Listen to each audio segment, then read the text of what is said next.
निस दिन गुरु दरबार में बरसत ज्ञान अमोल। चुपके चुपके छानिए मन की गांठें खोल।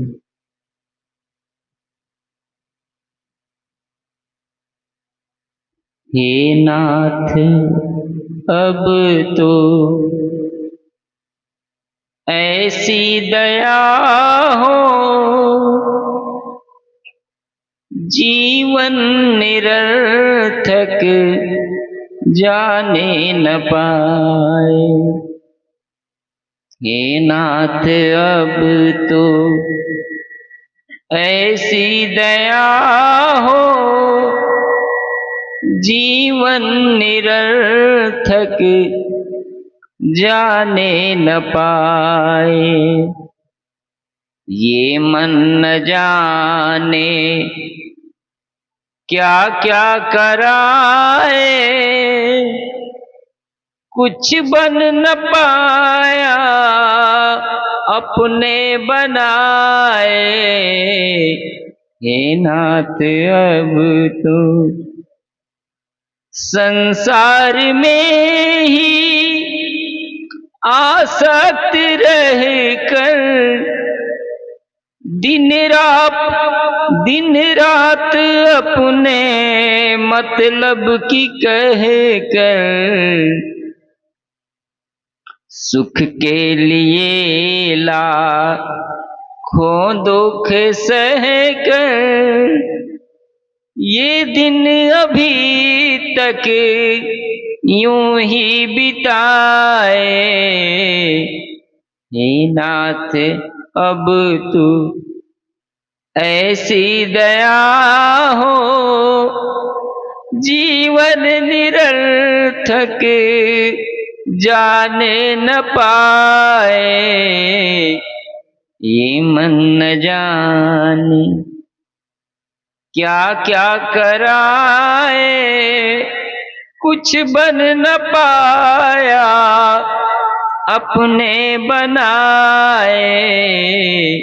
हे नाथ अब तो ऐसा जगा दो कि फिर सो न जाऊं, अपने को निष्काम प्रेमी बनाऊं। ऐसा जगा दो कि फिर सो न जाऊं, अपने को निष्काम प्रेमी बनाऊं। मैं आपको ही चाहूं और पाऊं, संसार का भय कुछ रह न जाए। ये मन न जाने क्या क्या कराए, कुछ बन न पाया अपने बनाए। हे नाथ अब तो वह योग्यता दो कि सत्कर्म कर लूं, अपने हृदय में सद्भाव भर लूं। वह योग्यता दो कि सत्कर्म कर लूं, अपने हृदय में सद्भाव भर लूं। नर्तन है साधन भव सिंधु तर लूं, नर्तन है साधन भव सिंधु तर लूं। ऐसा समय फिर के आए न आए, ये मन न जाने क्या क्या कराए, कुछ बन न पाया अपने बनाए। हे नाथ अब तो, हे नाथ मुझको निरभिमानी बना दो, दारिद्र्य हर लो दानी बना दो। आनंद में निशानी बना दो, मैं हूँ तुम्हारी ही आशा लगाए। ये मन न जाने क्या क्या कराए, कुछ बन न पाया अपने बनाए। हे नाथ अब तो ऐसी दया हो, जीवन निरर्थक जाने न पाए। हे नाथ अब तो।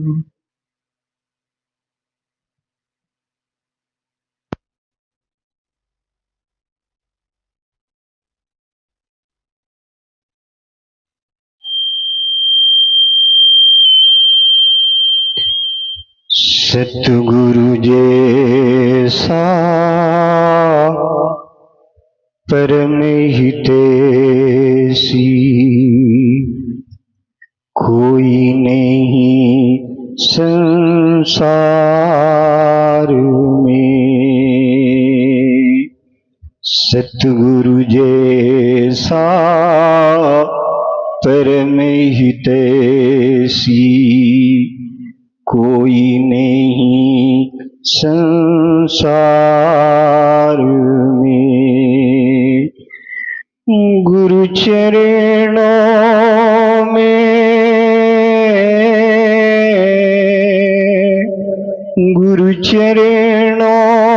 में पूर्ण समर्पण करे अपना कल्याण रे। सतगुरु जैसा परम हितैषी कोई नहीं संसार में। सतगुरु जैसा परम हितैषी कोई नहीं संसार में। लख 84 भरमत मानुष का तन पाया है। लख 84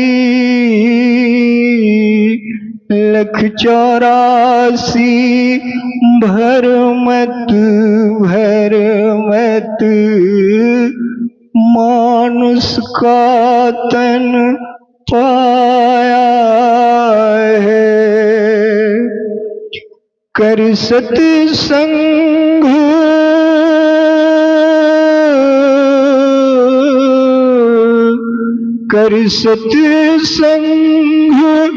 अमर कर जन्म हो जा भव से पार रे। सतगुरु जैसा परम हितैषी कोई नहीं संसार में। सतगुरु जैसा परम हितैषी कोई नहीं संसार में। इनके चरण में, इनके चरण में ज्ञान की गंगा बहती सुबह हो शाम है। इनकी चरण में, इनके चरण में ज्ञान की गंगा बहती सुबह हो शाम है।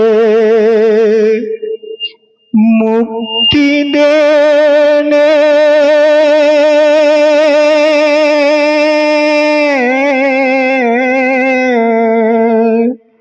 मुक्ति देने वाले हैं ये मेरे सरकार है। सतगुरु जैसा परम हितैषी कोई नहीं संसार में। सतगुरु जैसा परम हितैषी कोई नहीं संसार में। गुरु चरणों में,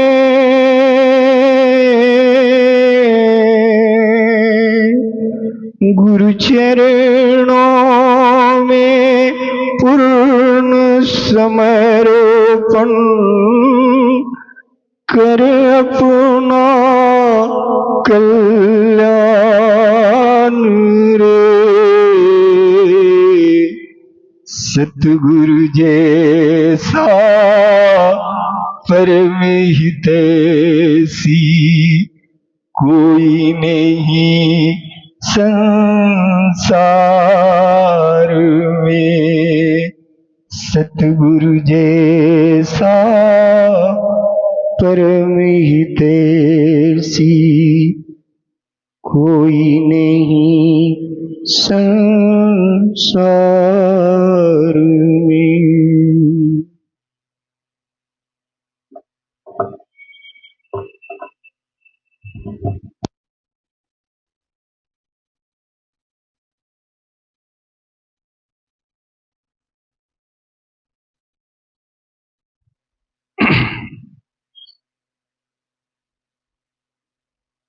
अभी 2 सीटिंग से हम लोग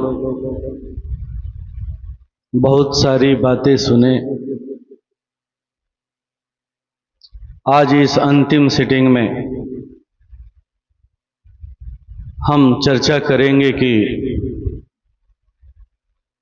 कितने प्रकार के मनुष्य होते हैं, क्योंकि हमारी भी गिनती मनुष्य में ही होती है। यहाँ हर कोई मनुष्य के रूप में बैठा हुआ है। तो यह भी जानना है कि हम किस कैटेगरी में आते हैं, किस श्रेणी में आते हैं अध्यात्म की दृष्टिकोण से। और बहुत सारे शिष्य भी बैठे हुए हैं, तो उन शिष्यों को भी ये जानना जरूरी है कि हमारी कैटेगरी क्या है, हमारी श्रेणी क्या है और कहाँ हमें अपने अंदर में सुधार करने की जरूरत है। कैसे हम एक विकसित शिष्य बनेंगे। और तीसरा है, जो हम साधना करते हैं, जो ध्यान कराया जाता है, उसका उद्देश्य क्या है। एक एक करके तीनों विषय पर अभी हम चर्चा करेंगे। भगवान बुद्ध ने बड़े स्पष्ट तरीके से कहा कि इस संसार में 4 प्रकार के मनुष्य पाए जाते हैं। पहला मनुष्य वो है जिसकी यात्रा तिमिर से तिमिर तक है, यानी अंधकार से अंधकार की तरफ। तिमिर का मतलब अंधकार होता है। दूसरा मनुष्य वो है जिसकी यात्रा अंधकार से प्रकाश की तरफ है। तीसरा मनुष्य वो है जिसकी यात्रा प्रकाश से अंधकार की ओर है। और चौथा मनुष्य वो है जिसकी यात्रा प्रकाश से भी और आगे उन्नत प्रकाश की तरफ है। आइए इन चारों वर्गों को हम लोग समझने का प्रयास करें। उन्होंने कहा कि पहला श्रेणी कौन है, तो तिमिर से तिमिर, अंधकार से अंधकार। इसका मतलब यह होता है कि हमारा जन्म कहां हुआ है, किस जगह पर हुआ है, किस समाज में हुआ है, कहां हुआ है। यानी अंधकार में हुआ है। यहां अंधकार का कहने का मतलब कि ऐसे परिवार में जन्म हुआ, ऐसे घराने में जन्म हुआ, ऐसे कुल में जन्म हुआ जहां न कोई खाने की व्यवस्था है, न जीवन जीने के लिए ढंग से वस्त्र की व्यवस्था है, न जन्म से हमें कोई अच्छा आवास मिला है। कुछ भी हम लेकर के नहीं आए, और ऐसे घर में हम जन्म लिए जहां कुछ भी नहीं है। अगर शाम को खाना है तो सुबह चिंता करनी है कि हम आज दिन भर क्या करेंगे कि शाम को खाना मिलेगा। फिर शाम को चिंता करनी है कि कल सुबह हम क्या खाएंगे। ढंग से शरीर को ढकने के लिए वस्त्र भी नहीं है, और सर छुपाने के लिए, शरीर छुपाने के लिए ढंग का घर भी नहीं। ये हुआ अंधकार में जन्म लेना। किसी तरह की कोई सहायता नहीं है, न सामाजिक सहायता है, न आर्थिक सहायता। और ऐसे परिवार में, ऐसे समाज में हम जन्म लेकर के फिर कोई आगे उन्नति का काम नहीं कर पाते हैं। जैसे आए थे खाली हाथ आए थे और खाली हाथ यहां से चले जाते। खाली, अब वह व्यक्ति भजन पूजन क्या करेगा? वो पेट के लिए भोजन जुटाएगा या भजन करेगा? कहते हैं कि इस संसार में सबसे बड़ा अभिशाप क्या है, तो गरीबी। और उससे भी बड़ा अभिशाप क्या है, तो पेट का भूख। पेट का भूख ऐसा अभिशाप है कि नीच से नीच, पाप से पाप कर्म करने के लिए मजबूर कर देता है। तो हम ऐसी अवस्था में जन्म लेते हैं और पूरा जीवन इसका हम निराकरण नहीं कर पाते हैं। खाली हाथ आए थे और खाली हाथ चले। चेतना विकास के लिए हम कोई कार्य नहीं कर पाए। ये हुआ पहला श्रेणी, तिमिर से तिमिर की तरफ। दूसरा श्रेणी तिमिर से प्रकाश की तरफ, यानी अंधकार से प्रकाश की तरफ। इसमें वो लोग आते हैं जिनका जन्म गरीबी में हुआ, जैसा कि मैं तिमिर के बारे में बताया कि जिनका जन्म गरीबी में हुआ, जन्म से ही उन्हें कोई सुविधा नहीं मिली, न सामाजिक सुविधा मिली, न आर्थिक सुविधा मिली, किसी तरह की कोई सुविधा मिली। लेकिन यहां आकर के जन्म लेकर के उन्होंने यहां संघर्ष किया और अपने चेतना का विकास किया और अपने अंधकार को मिटा करके वो प्रकाश को प्राप्त किए और प्रकाश को लेकर के यहां से गए। यानी प्रकाश का मतलब ज्ञान। यहां से जब वो गए तो ज्ञान रूपी शक्ति को उभार करके, ज्ञान रूपी शक्ति को धारण करके गए। ऐसे लोग की श्रेणी में कौन कौन लोग आते हैं? कबीर साहब, रैदास जी, बहुत सारे ऐसे संत महात्मा हुए जिनका जन्म विपरीत परिस्थिति में हुआ। न तो कोई समाज की सहायता थी, न कोई आर्थिक सहायता थी, जीवन संघर्षमय रहा, फिर भी उन्होंने इस जीवन से युद्ध किया, लड़ाई किया, सरेंडर नहीं किया और अपने लक्ष्य को प्राप्त किया। मानव जीवन में आने का जो लक्ष्य है, चेतना का विकास, उसको उन्होंने पूरा किया और वो यहां से गए। तीसरा श्रेणी, प्रकाश में तो हम जन्म लिए लेकिन हमारी यात्रा अंधकार की तरफ हो गई, प्रकाश से तिमिर की तरफ। ये तीसरे कैटेगरी के मनुष्य।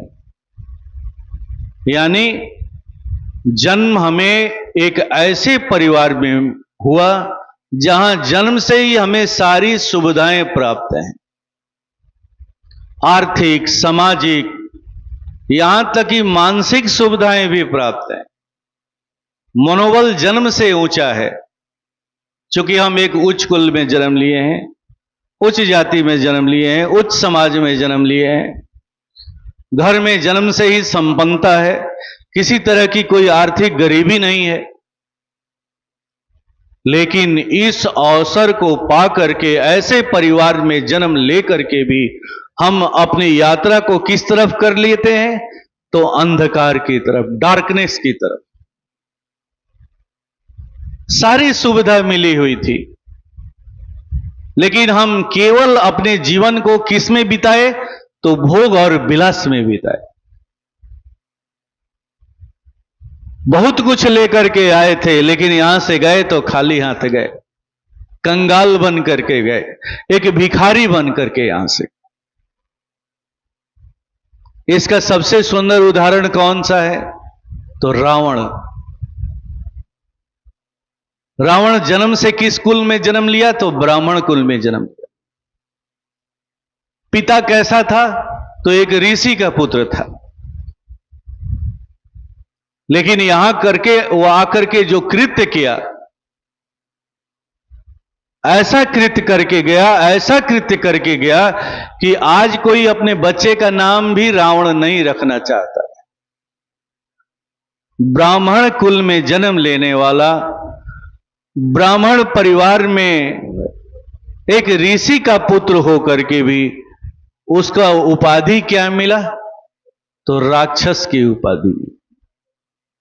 ये होता है जब हम प्रकाश में जन्म लेते हैं और हमारी यात्रा अंधकार की तरफ हो जाती है। ये तीसरे प्रकार से। इस तरह के बहुत सारे मनुष्य आज भी मौजूद हैं। ऐसा नहीं है कि उस युग में ही रावण हुआ था।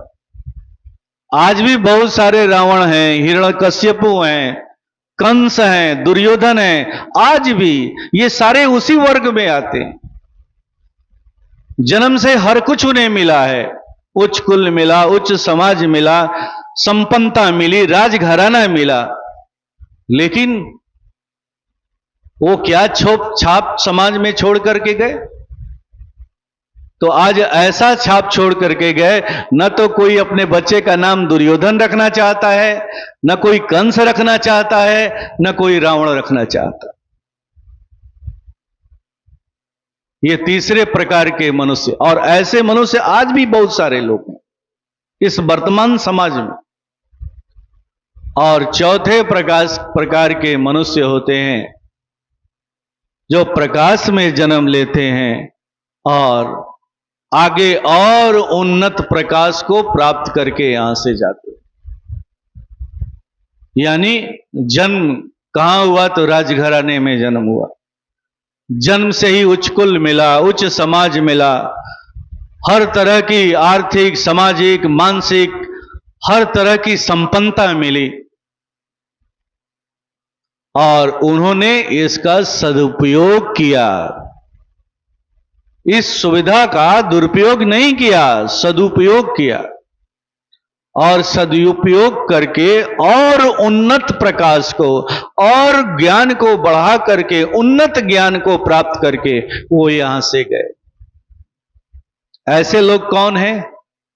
तो भगवान बुद्ध, भगवान राम, भगवान कृष्ण, ये उसके उदाहरण हैं, जिन्हें जन्म से ही राज परिवार मिला, सारी सुख सुविधाएं मिली और उन्होंने इसका उपयोग किया, सदुपयोग किया, उपयोग नहीं सदुपयोग किया और यहां से गए तो कई गुना उस ज्ञान को, उस प्रकाश को बढ़ा करके गए, बल्कि न जाने कितने हजारों करोड़ों लोग को प्रकाशित करके गए, अपने ज्ञान की धारा में बहा करके गए। तो ये हैं 4 प्रकार के मनुष्य। अब ये श्रेणी बताने के बाद शायद मुझे यह बताने की जरूरत नहीं है कि हमारा क्या कर्तव्य बनता है, हम कहां जन्म लिए हैं, किस कुल में जन्म लिए हैं, किस समाज में जन्म लिए हैं, हमें जन्म से परमात्मा ने क्या देकर के भेजे हैं और हमें अब क्या करना है, यह आपको निर्णय करना है। मैं आप पर छोड़ता हूं कि यह निर्णय आपको करना है, यह सोचना आपको है कि हमें क्या करके यहां से जाना है। अगर हम प्रकाश में जन्म लिए हैं तो अंधकार को लेकर के जाना है, या अगर गलती से अंधकार में जन्म ले लिए हैं तो हमें अपने अंधकार को प्रकाश में बदल करके यहां से जाना है। यह आपको सोचना है।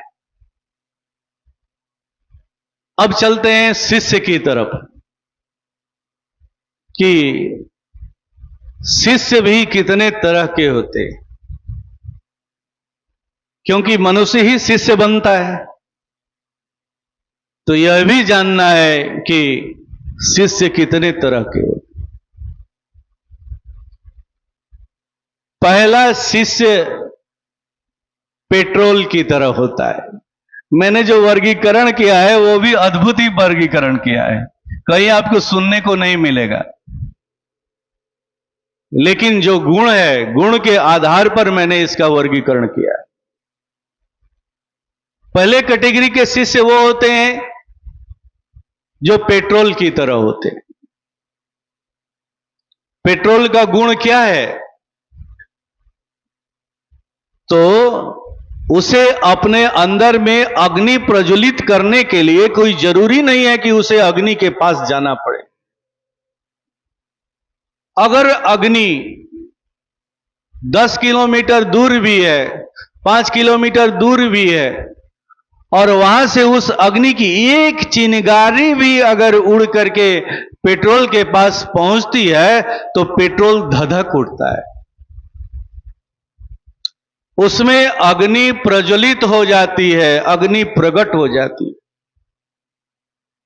कहने का मतलब है कि गुरु का जो ज्ञान है, जो प्रकाश की मैं बात कर रहा था, जिस ज्ञान की बात कर रहा था, वो ज्ञान की धारा को वो दूर से ही पकड़ लेता है, वो गुरु के इशारे को तुरंत समझ लेता है। वो शिष्य ऐसा शिष्य होता है जिसको बार बार गुरु को डांटना फटकारना नहीं पड़ता है, वो गुरु के छोटे से छोटे इशारे को पकड़ लेता है और अपना काम सिद्ध कर लेता है। उस पर गुरु को बहुत परिश्रम करने की जरूरत नहीं पड़ती है, डंडा लेकर के हाँकने की जरूरत नहीं पड़ती है। वो छोटा से छोटा भी इशारा समझ लेता है और अपने जीवन को बदल लेता है। ये हुआ प्रथम प्रकार का शिष्य। दूसरे प्रकार का जो शिष्य होता है वो कपूर की तरह होता है। कपूर का गुण क्या है? तो कपूर में भी अग्नि प्रज्वलित करने की क्षमता है, लेकिन कपूर चिंगारी से अग्नि प्रज्वलित नहीं कर सकता है, उसको अग्नि के पास ले जाना पड़ता है, अग्नि से सटाना पड़ता है, अग्नि में मिलाना पड़ता है, तब जाकर के कपूर में अग्नि प्रज्वलित हो पाती। यही है दूसरे प्रकार के शिष्य, जो गुरु के इशारा से उनका काम नहीं चलता है, बल्कि गुरु के करीब जाना होता है, गुरु के साथ रहना पड़ता है, गुरु के नजरों के सामने रहना पड़ता है और गुरु के उपदेशों के माध्यम से उनका कल्याण होता है। गुरु के उपदेशों को बार बार उसे सुनना पड़ता है, बार बार उसका अनुकरण करना पड़ता है, तब जाकर के उसके हृदय में अग्नि प्रज्वलित हो पाती, ज्ञान की अग्नि प्रज्वलित हो पाती। बार बार जब ये उनके संपर्क में जाता है, बार बार परिश्रम करता है, तब जाकर के ये गुण आता है। तो ये हुआ दूसरे प्रकार का शिष्य। तीसरे प्रकार का शिष्य कौन है? तो उस शिष्य के वर्गीकरण में उसका नाम रखा गया है कोयले की तरह। कोयला में भी अग्नि प्रज्वलित करने की क्षमता है, जैसे पेट्रोल में है, जैसे कपूर में है, वैसे कोयले में भी अग्नि प्रज्वलित करने की क्षमता है। लेकिन कोयले में जो अग्नि प्रज्वलित होती है वो कैसे होती है? तो केवल अग्नि में सटाने से कोयला में अग्नि प्रज्वलित नहीं होता है, उसके लिए लकड़ी की भी जरूरत पड़ती है, गोईठे की जरूरत पड़ती है और साथ ही साथ किरासन तेल की भी जरूरत है। और कुछ देर तक जब हम उसके संपर्क में अग्नि प्रज्वलित करके या बहुत देर तक जब उसके संपर्क में रखते हैं, तब जाकर के कोयले में अग्नि प्रज्वलित हो पाती। ठीक ऐसे ही होते हैं तीसरे प्रकार के शिष्य, जो गुरु के इशारा को नहीं पकड़ पाते, न को गुरु के केवल उपदेश से उनका काम चलता है, उपदेश से भी उनका काम नहीं चलता है। ऐसे शिष्यों के लिए गुरु को बहुत ही परिश्रम करना पड़ता है, बहुत परिश्रम करना पड़ता है। कभी वो बुरे स्थिति में फंसते हैं, कभी वो विपरीत परिस्थिति में फंसते हैं, तो गुरु को आकर के तरह तरह से उनकी रक्षा करनी पड़ती है, सहायता करनी पड़ती है, आर्थिक मदद करना पड़ता है, मानसिक मदद करना पड़ता है, आत्मिक मदद करना पड़ता है, हर तरह से सहायता करनी पड़ती है, ज्ञान की भी सहायता करनी पड़ती है, उपदेश भी देना पड़ता है, साथ ही साथ आर्थिक भी सहायता करनी पड़ती है, हर तरह का मदद करना पड़ता है। जब गुरु इतना कठोर परिश्रम उस शिष्य के लिए करता है, तब जाकर के उस शिष्य में थोड़ा सा बदलाव आता है, थोड़ी सी अग्नि प्रज्वलित हो पाती। और चौथा प्रकार का शिष्य कैसा होता है? तो केले के पौधे के समान होता है। केला का पौधा में गुण क्या है? तो चाहे उसे आग की भट्टी में डाल दो, चाहे जहां भी डाल दो, उसके अंदर में अग्नि प्रज्वलित नहीं होती, क्योंकि ऊपर से नीचे तक उसमें पानी का पानी भरा रहता है। उसको काट करके कितना भी उसको उसका तह बाई तह निकाल दो, जितना तह निकालोगे वो सब तह समाप्त हो जाएगा, अंदर में कुछ भी नहीं बचेगा, केवल पानी के सिवा कुछ भी। तो ऐसे चौथे प्रकार का भी एक वर्ग होता है, जिसके अंदर में ज्ञान की अग्नि कभी भी प्रज्वलित नहीं हो पाती है। गुरु भी थक जाता है, हार जाता है और उसे समय और नियति के भरोसे छोड़ देता है। जैसे भगवान कृष्ण ने दुर्योधन को समय और नियति के भरोसे छोड़ दिया। भगवान सभा में विराट रूप लेकर के खड़े हैं। भीष्म उसको अनुभव कर रहे हैं, स्वीकार कर रहे हैं, द्रोणाचार्य स्वीकार कर रहे हैं, सभी लोग स्वीकार कर रहे हैं। और दुर्योधन कह रहा है कि अरे ये तो जादूगर है, जादू दिखा रहा है। ऐसा ही कैटेगरी होता है ये चौथे प्रकार के शिष्य कि सामने प्रत्यक्ष प्रमाण भी है, फिर भी वो स्वीकार करने के लिए तैयार नहीं है, क्योंकि उनकी कैटेगरी उसी तरह की है। और गुरु उनको छोड़, क्या कृष्ण के अंदर क्षमता नहीं थी कि दुर्योधन को वो संभाल सके, सुधार सके? समर्थ गुरु थे, फिर क्यों छोड़ दिया उन्होंने? इसीलिए छोड़ दिया कि उसके अंदर अग्नि प्रज्वलित करने के लिए कोई अनुकूल माहौल है ही नहीं, है ही नहीं। हर प्रयास निरर्थक चला जा रहा है, हर प्रयास उल्टा साबित हो रहा है। तो आज भी हमारे समाज में ऐसे दुर्योधन हैं। तो ये 4 प्रकार के शिष्य भी होते।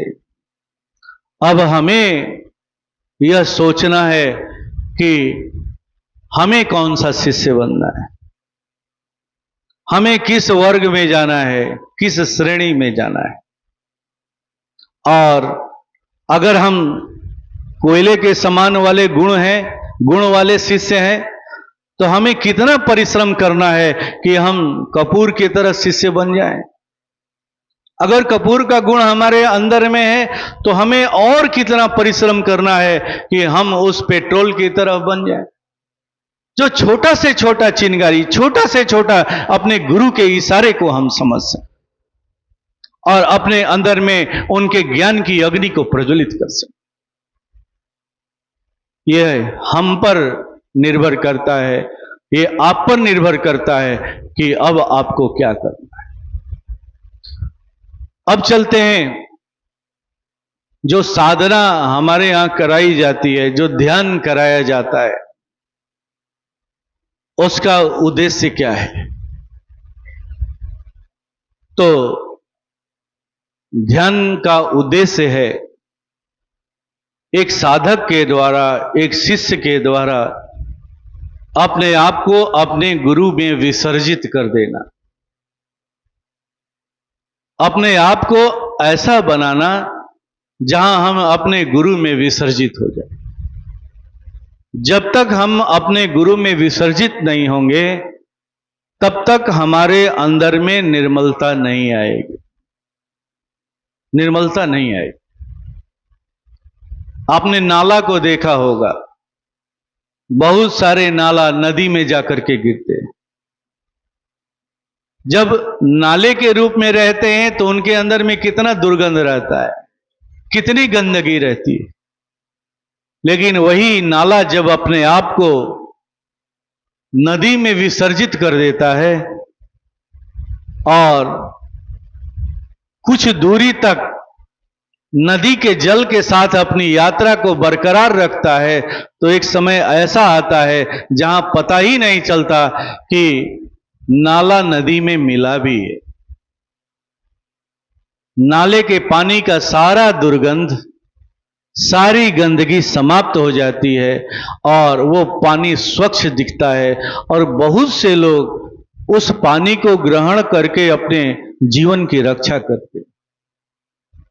सारा दुर्गंध समाप्त हो जाता, सारी गंदगी समाप्त हो जाती। ठीक यही क्रिया एक साधक भी, ऐसी ही क्रिया साधना के द्वारा एक साधक भी अपने गुरु के साथ करता है, अपने आप को अपने गुरु में विसर्जन करने की क्रिया। और जब वो विसर्जित कर देता है, जब मैं क्रिया बताता हूं तो कहता हूं ना कि देखत तुम ही हो जाए। देखते देखते हम भी वही हो गए जो वो हैं, यानी हम भी उन्हीं में मिल गए और मिल करके वही हो गए जो वो हैं। जो उनका गुण है वो गुण हमारे अंदर में भी चला। तो हमारे साधना का यही उद्देश्य, अपने आप को कलुषता से हटा करके निर्मलता में विसर्जित कर देना, अपने गुरु में विसर्जित कर। एक मैं छोटा सा प्रसंग आपको सुनाता हूं, तब बात और स्पष्ट हो जाएगी। एक बार की बात है, भगवान बुद्ध का सत्संग चल रहा था। भगवान बुद्ध ऐसे ही एक गांव में अपना कैंप गिराए हुए थे। सुबह और शाम दोनों टाइम सत्संग का कार्यक्रम चल रहा था।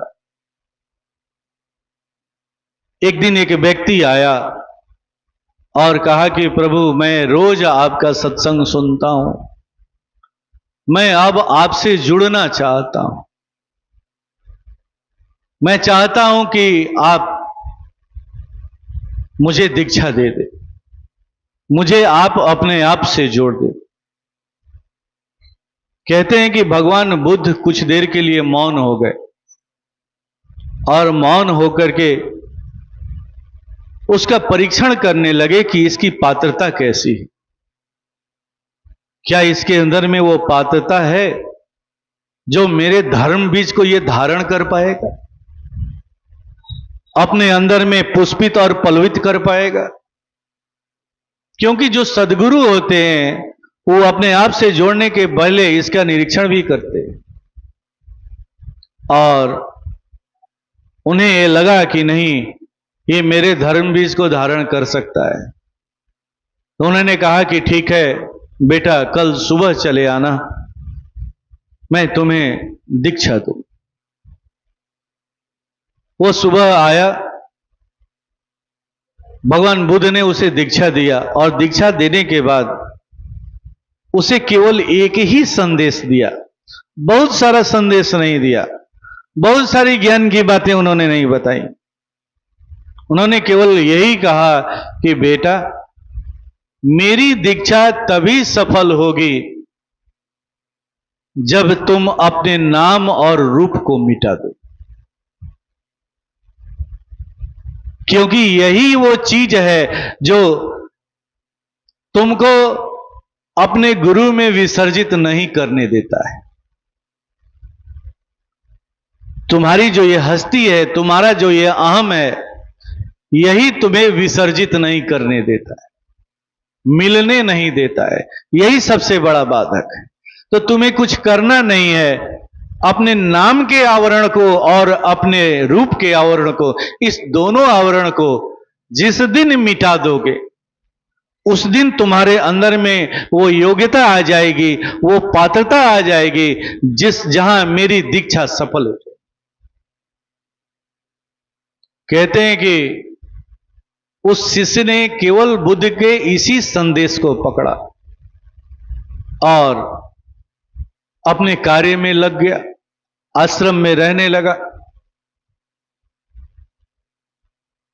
उसकी सेवा कार्य को देकर के, उसका व्यवहार देकर के बहुत सारे शिष्य जो आश्रम में रहते थे वो उसकी ओर आकर्षित होने लगे। हर कोई पूछता, तुम्हारा नाम क्या है? अंदर से बताने की इच्छा तो होती कि मेरा नाम क्या है, मैं बताऊं, लेकिन जैसे ही ये इच्छा होती, पुनः गुरु जी का वो संदेश याद आ जाता, बेटा तुम्हें अपने नाम और रूप को मिटा देना है, अपनी हस्ती को मिटा देना है। हमारे परम आराध्य पूज्य गुरुदेव भी इस बात को कहा करते थे कि मिटा दो अपनी हस्ती को, अगर कुछ मर्तबा चाहो कि दाना खाक में मिलकर गुले गुलजार होता है। अगर कुछ बनना चाहते हो, कुछ ऊपर उठना चाहते हो, तो तुम्हें अपने हस्ती को मिटाना होगा। ठीक वैसे ही जैसे एक छोटा सा दाना बीज का जब अपने आप को मिट्टी में मिटा देता है, समर्पित कर देता है, तो वो वृक्ष का रूप धारण कर लेता है। एक छोटा सा दाना जब वो अपने आप को मिट्टी में समर्पित करता है, अपनी हस्ती को मिटाता है, तो उसके अंदर से अंकुरण होता है और एक विशाल वृक्ष का निर्माण, और ऐसे हजारों बीज उसमें पैदा होते। तो यही बात बुद्ध ने उसे समझाई थी। और जैसे ही लोग पूछते तुम्हारा नाम क्या है, तो उसे याद आ जाता गुरु जी ने कहा है कि अपने नाम और रूप को मिटा देना है। तो अब वो कोई उत्तर नहीं देता है, मौन हो जाता है। जब कोई उत्तर नहीं देता है, मौन हो जाता है, तो शिष्यों ने उसका नाम रख दिया अनामी। ये बिना नाम वाला है। अब उसको लोग अनामी के नाम से पुकारते, और इस तरह से एक नामी शिष्य, एक रूप और नाम वाला शिष्य अनामी बन जाता है, अनामी बन जाता है, और पूरे जीवन आश्रम की सेवा करता है। बुढ़ापा में जब मृत्यु का समय आता है, तो थोड़ा सा वो बीमार पड़ता है, सारे शिष्य वहां इकट्ठा हो जाते हैं।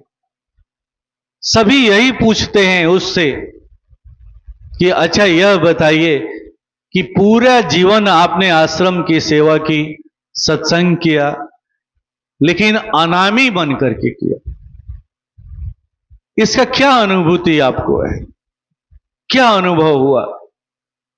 तो कहते हैं कि वो अपने आंखों को खोला, मुस्कुराया और फिर आंखों को बंद कर लिया, यानी उसकी मृत्यु। अब जितने भी शिष्य थे वो दौड़े दौड़े भगवान बुद्ध के पास पहुंचे कि प्रभु अनामी तो रहा नहीं, ऐसी ऐसी बात है, हम लोगों ने इस तरह से पूछा तो केवल आंखों को खोला, मुस्कुराया और फिर आंखों को बंद कर लिया, उसने कोई जवाब नहीं दिया। कहते हैं कि भगवान बुद्ध ध्यानस्थ हो गए, और थोड़ी देर के बाद, ध्यान तोड़ने के बाद, उन्होंने कहा कि अनामी महानिर्वाण को प्राप्त किया है, जाओ तुम लोग जश्न मनाओ, जश्न।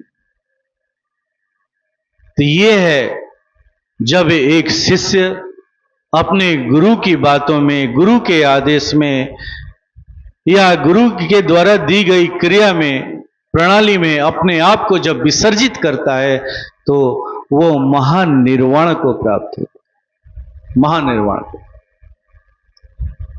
उस अनामी की। तो हमारे यहां भी जो साधना कराई जाती है, जो ध्यान कराया जाता है, उसका उद्देश्य भी यही है, महान निर्वाण को प्राप्त करना, मुक्ति को प्राप्त करना। आज जहां मैं रुका हुआ हूं, वहां चर्चा हो रही थी कि हमारे सत्संग की चीजें इतनी ऊंचे कैटेगरी की हैं कि बहुत सी महिलाएं और बहुत से लोग समझ ही नहीं पाते हैं कि ये क्या है। हाँ, नहीं समझ पाते हैं। इसलिए नहीं समझ पाते हैं कि आपकी पूजा कभी भी निर्वाण और मुक्ति के लिए नहीं होती है। आपने कभी कल्पना में सोचा भी नहीं है कि निर्वाण और मुक्ति नाम की कोई चिड़िया भी है। आपने क्या सोचा है? बेटा का नौकरी लग जाता, लड़की की शादी हो जाती, खेत खरीदा जाता, ये काम हो जाता, वो काम हो जाता। पूजा तो आप जीवन भर करते हैं, लेकिन उस पूजा में कभी मुक्ति और निर्वाण भी हमें चाहिए, इसकी कामना कभी रखते ही नहीं है। रखते क्या है? तो खेत खरीदा जाता, बेटा की नौकरी लग जाती, बेटे की शादी हो जाती। इससे ज्यादा आप आगे बढ़े ही नहीं हैं। और यहां तो जो बातें बताई जाती हैं वो ज्ञान, वो मुक्ति और वो महानिर्वाण की बातें बताई जाती हैं, तो कैसे समझ में आ जाए? नहीं समझ में आए, नहीं समझ में। क्योंकि यहां की जो पढ़ाई है वो पीजी क्लास की पढ़ाई है, बच्चे क्लास की पढ़ाई है। लेकिन याद रखिएगा, आप इस जन्म में करें या 10 जन्म के बाद करें, एक दिन आपको इसी क्लास में आना है और इसी पढ़ाई को पढ़ना है, इसी पढ़ाई को। हो सकता है जीवन के प्रारंभिक काल में यह बात समझ में ना आए, हो सकता है यह बात आपको जीवन के उत्तरार्ध में समझ में आएगा। जब जीवन से ऊब जाएंगे तब इस बात को समझेंगे। लेकिन एक न एक दिन इस बात को समझना है और एक दिन आपको इसी भूमि पर आना है, इसी भूमि पर, कि हमें निर्वाण चाहिए, हमें मुक्ति चाहिए, हमें मोक्ष चाहिए। तो हमारे सत्संग की जो साधना है वो हमें यहां लेकर के जाती है। यही है हमारे सत्संग की साधना का उद्देश्य। आइए अब हम लोग ध्यान की तरफ चलते हैं। इसके लिए आवश्यक है कि हम लोग सीधी तरह से बैठ जाएंगे। परम पूज्य गुरु महाराज साहब ने जिन भाइयों को, जिन लोगों को ध्यान की प्रविधि सिखाई है वो वैसा ही करेंगे, उसमें कोई फेरबदल नहीं करेंगे, कोई जोड़ घटाव नहीं करेंगे। लेकिन जिन लोगों ने परम पूज्य गुरु महाराज से साधना को नहीं सीखा है, मैं उनके लिए क्रिया निवेदन कर दे रहा हूं। ध्यान से सुनेंगे, श्री राम मंत्र का उच्चारण करेंगे, मंत्र को मन ही मन बोलेंगे। मंत्र को बोलना है और सुनना है और फिर देखना है। मंत्र को बोलने सुनने से आपके अंदर में जो स्पंदन या जो तरंग पैदा हो रहा है उसी को देखना है। वही तरंग, वही स्पंदन आपके गुरु की ऊर्जा है। और जब आप देखने की क्रिया करते हैं तो आप भी उसी में विसर्जित हो जाते हैं और फिर आपकी यात्रा वो ऊर्जा कराती है। आप में सामर्थ्य कहां है उस यात्रा को करने? आप में कहां सामर्थ्य है? वो यात्रा, वो ऊर्जा कराती है। उस मोक्ष के दरवाजे पर पहुंचाने की जो यात्रा है वो गुरु की ऊर्जा जो उस मंत्र में है वो ऊर्जा कराती है, ऊर्जा कराती। हमें केवल क्या करना है तो उसे जोड़ने की क्रिया कर। हम कैसे उस ऊर्जा के साथ जुड़ जाएं, और ऊर्जा के साथ जुड़ने के लिए ही हम मंत्र का उच्चारण करते हैं, मंत्र बोलते हैं, सुनते हैं। मंत्र बोलने सुनने से जो मंत्र की स्थूलता टूटती है और उस स्थूलता टूटने से मंत्र के अंदर में जो ऊर्जा है, जो शक्ति है, वो स्पंदन और तरंग के रूप में अनुभव में आती है। और फिर देखने की क्रिया करने लगते हैं और देखते देखते ही हम उससे जुड़ जाते हैं, अटैच हो जाते हैं और फिर हमारी यात्रा वहां से शुरू होती है। गुरु हमें हमारे बांह को थाम करके अपने यात्रा पथ पर लेकर के निकल चलते। हमारा प्रयास केवल जुड़ने तक ही है, बाकी का प्रयास गुरु का है। हमारा प्रयास केवल गुरु की गोद में बैठना है, यात्रा गुरु को कराना है। तो इस क्रिया को अच्छी तरह से समझेंगे। श्री राम मंत्र का उच्चारण करेंगे। कैसे करेंगे? तो मन ही मन करेंगे, फिर सुनेंगे और फिर देखेंगे। क्या देखेंगे? तो मंत्र को बोलने सुनने से जो स्पंदन, जो तरंग आपके अंदर में पैदा हो रहा है उसी को देखना है। देखते देखते एक अवस्था आएगी, देखत तुम ही हो जाई, अब भी वही हो जाएंगे जो है। बस क्रिया इतनी करनी है। इसके पहले गुरु वंदना होगी, गुरु पूजन, और जैसे ही गुरु वंदना समाप्त हो जाए कुछ देर के लिए मौन होकर के इस साधना को करेंगे, इस क्रिया को करेंगे। ओम शांति।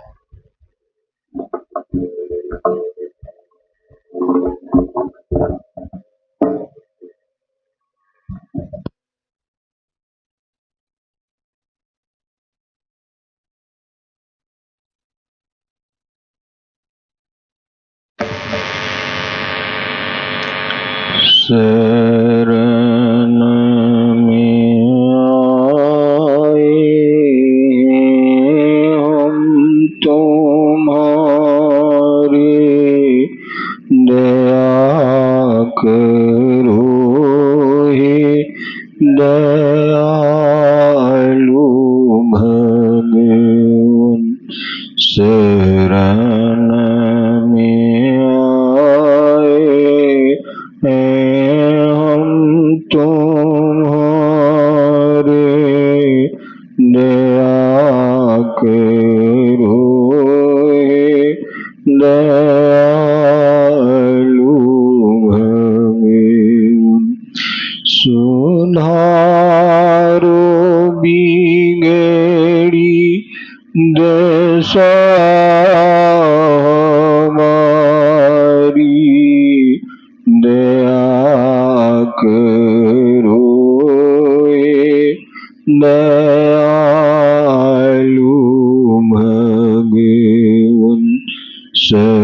शरण में आए हैं हम तुम्हारे,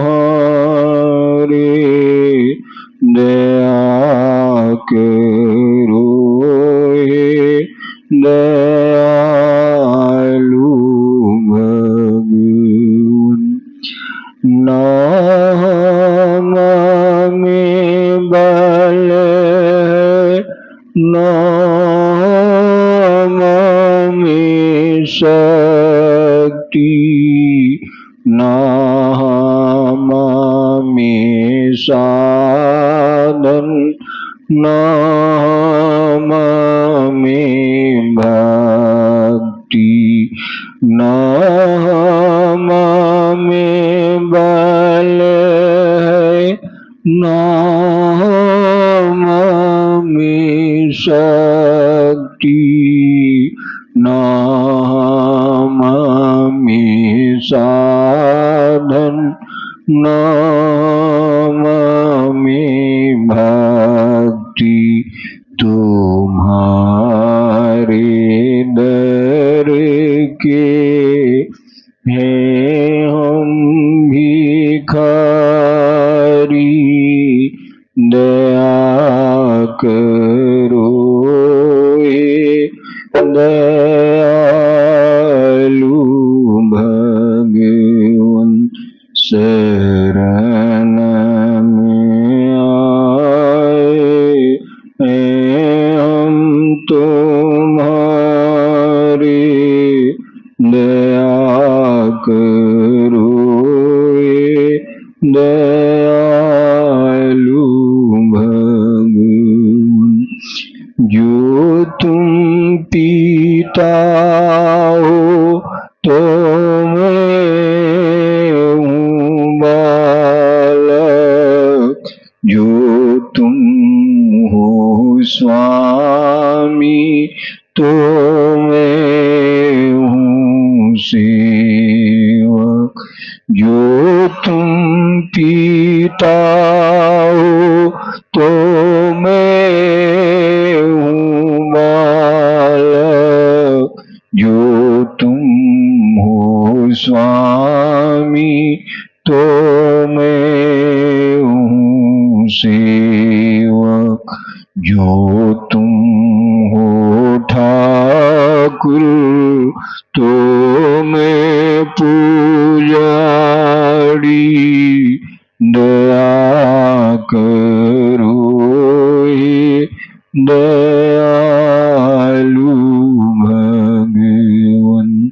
शरण में आए हैं हम तुम्हारे, दया करो हे दयालु भगवान। जो हम भले हो तो भी तुम्हारे, जो हम बुरे हो तो भी तुम्हारे। जो हम भले हो तो भी तुम्हारे, जो हम बुरे हो तो भी तुम्हारे। तुम्हारे होकर रहे भिखारी, दया करो हे दयालु भगवान। शरण में आए हैं हम तुम्हारी, दया करो हे दयालु भगवान। सुधारो बिगड़ी दशा हमारी, दया करो ये दयालु भगवान।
भगवान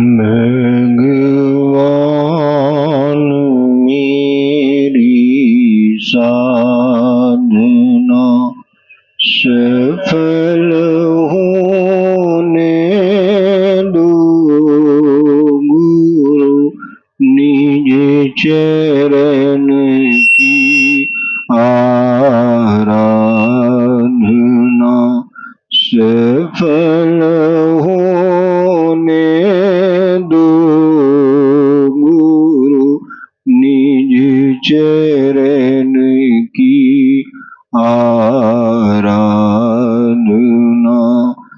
मैंने घर घर घर फिरा हूँ टोकरे खाके गिरा हूँ मैंने घर घर घर फिरा हूँ टोकरे खाके गिरा हूँ अंत में आया तुम्हारे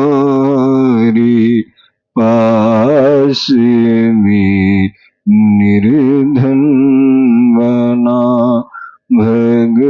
भगवान मेरी साधना सफल होने दो गुरु निज चरण की आराधना जल रहा हूँ ताप से और वेदना की श्राप से जल रहा हूँ ताप से और वेदना की श्राप से आवन भव की ग्रंथि से करुणे से मुझको बांधना भगवान मेरी साधना सफल होने दो गुरु निज चरण की आराधना।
आज जो 2 दिन से, कल और आज से जो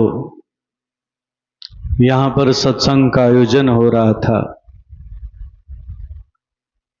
वो आयोजन एक छोटी सी बच्ची के जन्म दिवस के अवसर पर रखा गया था।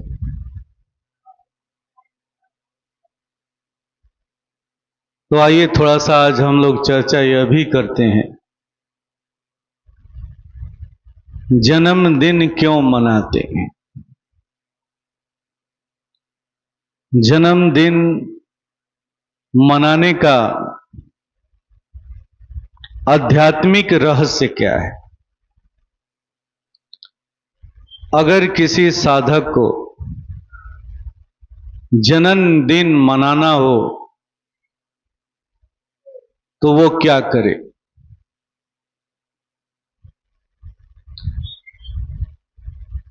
हम कोई भी कंपनी चलाते हैं तो हर कंपनी का, हर काम का एंडिंग ईयर होता है, समाप्ति साल, जहां हम पूरे साल भर का ब्यौरा इकट्ठा करते हैं। कितना हमने खर्च किया और कितना हमने सेल किया, कितना हमारा लाभ हुआ और कितना हमारा नुकसान हुआ। साल में, एंडिंग ईयर में हम इसका पूरा हिसाब किताब करते। ठीक हूबहू ऐसे ही हमारे जीवन का भी हिसाब होना चाहिए। एक किसान भी इस हिसाब को करता है। कोई जनवरी में करता है, कोई फरवरी में करता है, कोई मार्च में करता है, लेकिन एक किसान जेठ में इसका हिसाब करता है, मई में करता है। फसल लगाने में कितना खर्च हुआ, कितने का धान बेचा गया, फिर गेहूं लगाने में कितना खर्च हुआ, खाद लगाने में कितना खर्च हुआ, और फिर मई महीने में वो पूरा हिसाब करता है, कितना घाटा हुआ, कितना नुकसान हुआ, कितना फायदा हुआ। फिर अगले साल की वो नई तैयारी भी करता है, आने वाले फसल की तैयारी करता है। ठीक वैसे ही हम मानव के जीवन का भी हिसाब किताब होता है कि हमने पिछले साल क्या क्या चीज करने का निर्णय लिया था और साल के समाप्ति पर हमने उसे पूरा किया कि नहीं किया। पूरा किया या कहीं कुछ ज्यादा तो नहीं कर दिया, या कम किया तो क्या छूट गया। हमें भी अपने जीवन का हिसाब किताब करना है। परमात्मा ने हमें यह जीवन दिया है। यह जीवन इसलिए नहीं दिया है कि हम खाना जीने के लिए और जीना खाने के लिए। हम लोग कर्म किसे कहते हैं तो इसे ही कर्म समझते हैं कि जीना खाने के लिए और खाना जीने के लिए। जीना किस लिए तो खाने की व्यवस्था करने के लिए, अपने लिए, अपने बेटा के लिए, अपने नाती के लिए, अपने पोता के लिए। बस यहीं पर समाप्त हो जाता है जीवन। ये कर्म नहीं है। ये कर्म पशु भी करता है। थोड़ा सा आप ज्यादा करते हैं, नाती पोता के लिए सोचते हैं। ये कर्म नहीं है। अध्यात्म कहता है कि कर्म की परिभाषा कुछ और ही है। जीना किस लिए? खाना किस लिए? तो जीने के लिए। खाने की व्यवस्था किस लिए करना है? तो जीने के लिए। और जीना किस लिए है? तो सत्य के बोध के लिए। हम इसी बात को भूल गए हैं। जीना किस लिए? तो खाने के लिए। खाना किस लिए? तो जीने के लिए। इसके बाद भी कुछ करना है, इस बात को हम भूल गए हैं। उस पढ़ाई को भी भूल गए हैं कि हमें सत्य के बोध के लिए जीना है। खाना शरीर की सुरक्षा के लिए है, और शरीर किस लिए है? तो सत्य के बोध करने के लिए है। हम इसी बात को भूल गए। चेतना के विकास करने के लिए है, हम इसी बात को भूल गए। तो जन्मदिन हमें यही बात याद दिलाने के लिए है कि हम पिछले साल अपना कितना विकास किए थे और कितना परिश्रम किए तो कितना विकास कर पाए। अपने ज्ञान की अग्नि को कितना प्रज्वलित कर पाए, और आगे अगले साल में हम क्या टारगेट बना रहे हैं, हमको कौन सा टारगेट अचीव करना है, प्राप्त करना है। तो जन्मदिन का जो रिवाज चला वो यहां से चला है। लेकिन आज जन्मदिन क्या होकर के रह गया है? तो केक काटना, हैप्पी बर्थडे टू यू कह करके चिल्लाना और नाचना और गाना। लेकिन उसके पीछे जो उद्देश्य था, आध्यात्मिक जो उद्देश्य था, हम उसको भूल गए हैं। हम उस हिसाब किताब को भूल गए हैं। पिछले साल हमने क्या टारगेट किया था, उसे अचीव किया कि नहीं किया, साल के एंडिंग में हमें इसका हिसाब करना है। और फिर नए साल की शुरुआत में हमें एक नया टारगेट बनाना है, और फिर उस लक्ष्य को प्राप्त करने के लिए हमें क्या क्या करना है, इसका एक लेखा जोखा तैयार करना। यह है जन्मदिन का उद्देश्य।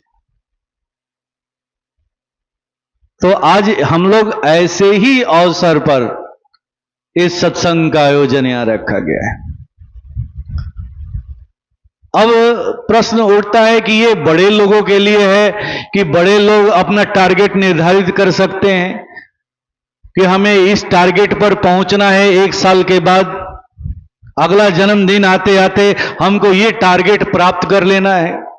ये बड़े लोग तो कर सकते हैं, या उसके लिए क्या तैयारी करना है वो इस पर सोच विचार कर सकते हैं। लेकिन छोटा सा जो बालक है, अभी 4 महीने का है, 6 महीने का है, या साल भर का होने जा रहा है, वो क्या कर सकता है? अभी तो पूरी तरह से उसके मन का निर्माण भी नहीं हुआ है। हमारा तो मन का पूरी तरह से निर्माण हो गया है, तो हमारे अंदर में सोचने और समझने और करने की क्षमता है। लेकिन उस छोटे से बालक का हम जन्मदिन कैसे मनाएं? वो क्या अपने लिए क्या टारगेट बनाएगा, और उस टारगेट को कैसे अचीव करेगा, कैसे प्राप्त करेगा? तो इसके जन्मदिन को कौन मनाते हैं? उस नवजात शिशु के जन्मदिन को तो उसके माता पिता मनाते, माता पिता मनाते। अभी उसके मन का निर्माण नहीं हुआ है, इसलिए मन को कोई टास्क नहीं दिया जा सकता है।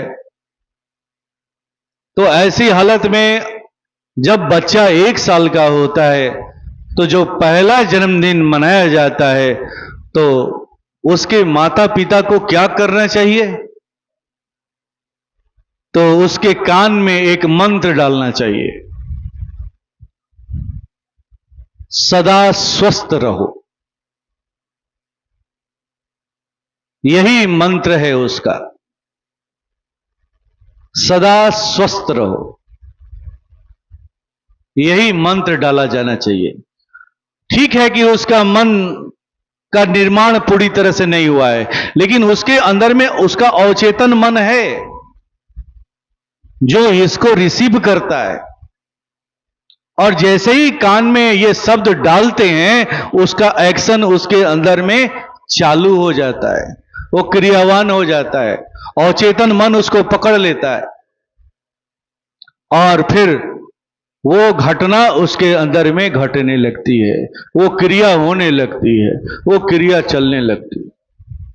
अगर माता पिता साधक होगा, एकाग्रता की साधना करता होगा, तो इसका रिजल्ट बहुत ही अच्छा मिलता है, क्योंकि एकाग्रता की शक्ति है और उस एकाग्रता की शक्ति से अगर इस मंत्र को उस बच्चे के कान में डालता है तो बड़ा ही जल्दी इसका एक्शन देखने को मिलता है, बड़ा ही बच्चा वो चीज को रिसीव करने लेता है। अब उसको होमवर्क मिल जाता है कि हमारा साल भर का होमवर्क क्या है, हमको क्या करना है, वो अवचेतन मन अंदर ही अंदर वो काम करने लगता है। अब कहते हैं कि जब दूसरा साल आता है तो क्या करना चाहिए, ये तो प्रथम साल का टिप्स था। दूसरा साल का जो टिप्स है, दूसरा जब जन्मदिन मनाए तो उसके कान में एक दूसरा मंत्र डाल दे, तुम्हें लालची नहीं बनना है। यह मंत्र है, आप सुनेंगे तो आपको आश्चर्य होगा, ये हमारे गुरु का दिया हुआ मंत्र है। दूसरे साल में उस बच्चे के कान में यही मंत्र डालिए कि तुम्हें लालची नहीं बनना है। क्यों ऐसा हम लोग करते हैं? यहां बैठाइए। क्यों ऐसा करते हैं? तो ऐसा इसलिए करते हैं कि जब बच्चा दूसरे साल में प्रवेश करता है तो दूसरे साल से लेकर के 14 वर्ष की आयु तक, 13 वर्ष की आयु तक उसके अंदर में लोभ की प्रवृत्ति रहती, क्योंकि वो कफ प्रधान होता है। कफ का गुण है लोभ का जन्म। जब कफ प्रधान होगा तो लोभी होगा, अलोभी होगा तो चिड़चिड़ा भी होगा, जिद्दी भी होगा।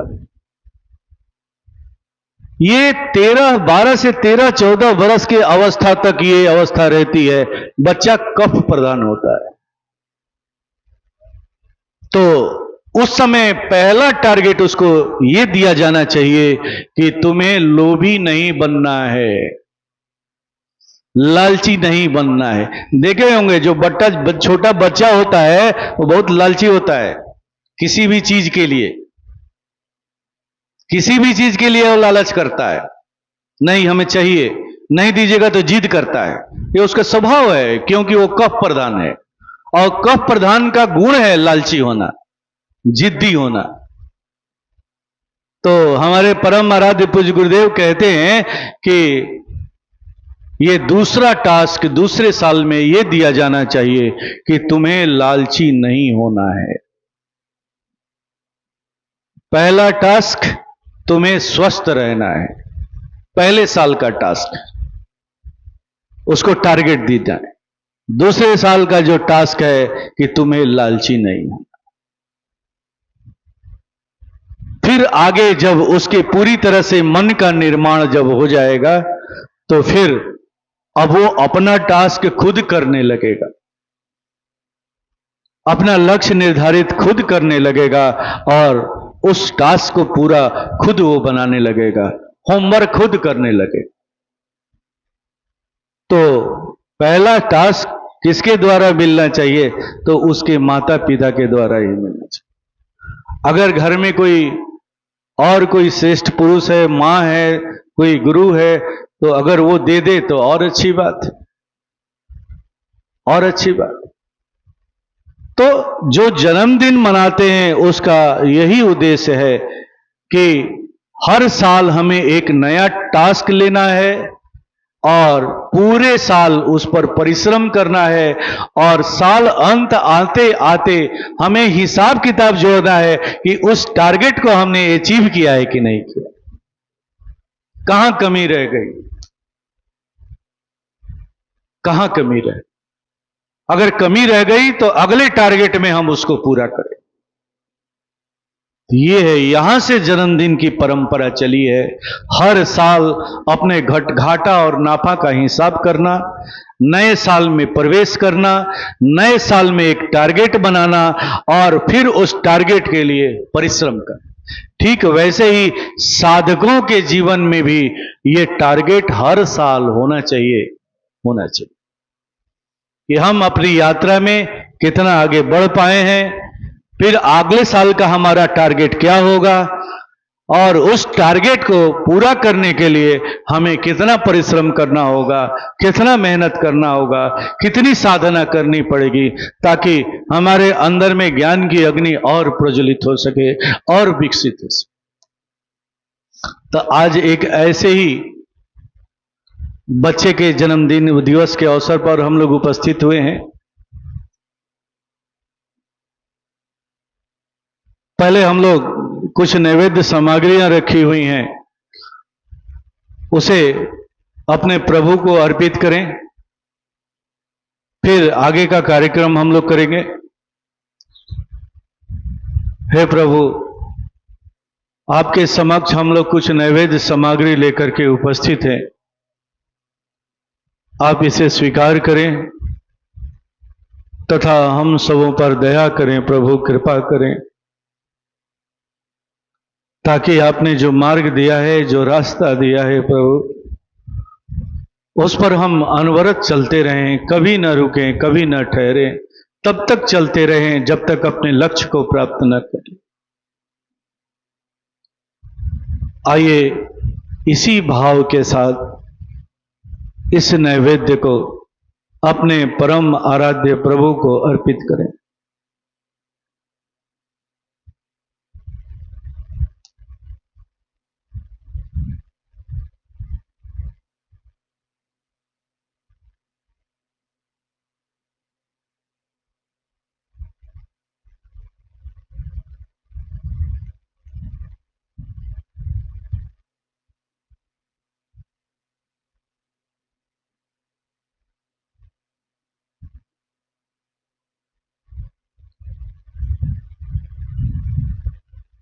बस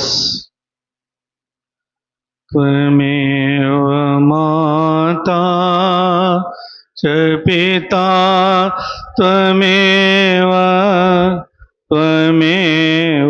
बन्धो च सखा त्वमेव विद्या द्रविणं त्वमेव सर्वं मम देवदेव। ॐ सहनाववतु सहनौ भुनस्तु सवीर्यं करवावहै तेजस्विनावधीतमस्तु मा विद्विषावहै। ओम शांति शांति शांति। कहते हैं कि सेवा 3 प्रकार की होती है। एक तन की सेवा, एक धन की सेवा और एक मन की सेवा। लेकिन जो सत्संग का आयोजन करता है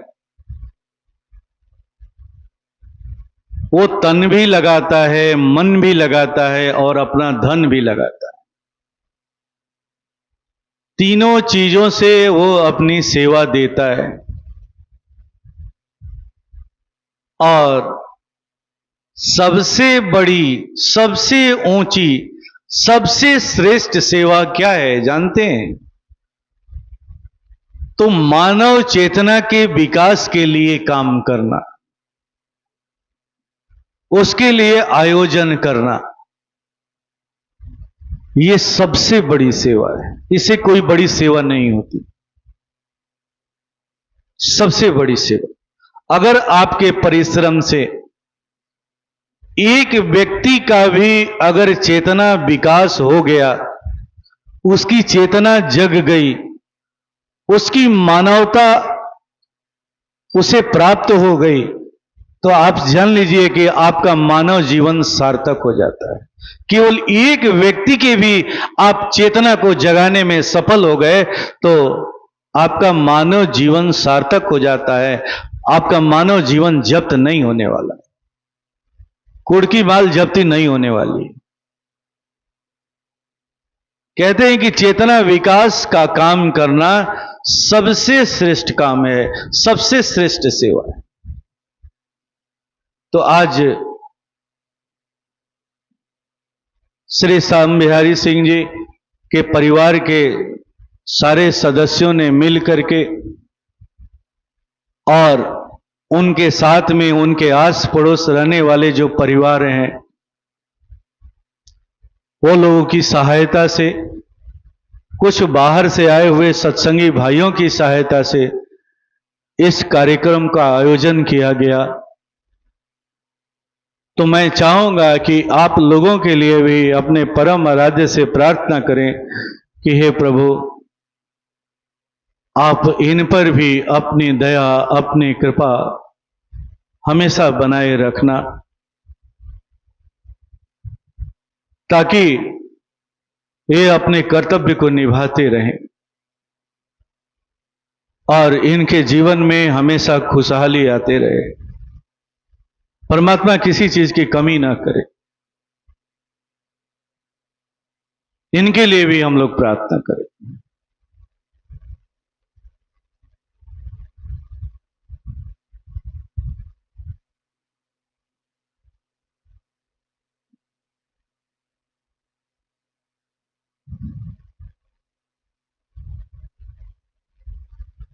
बस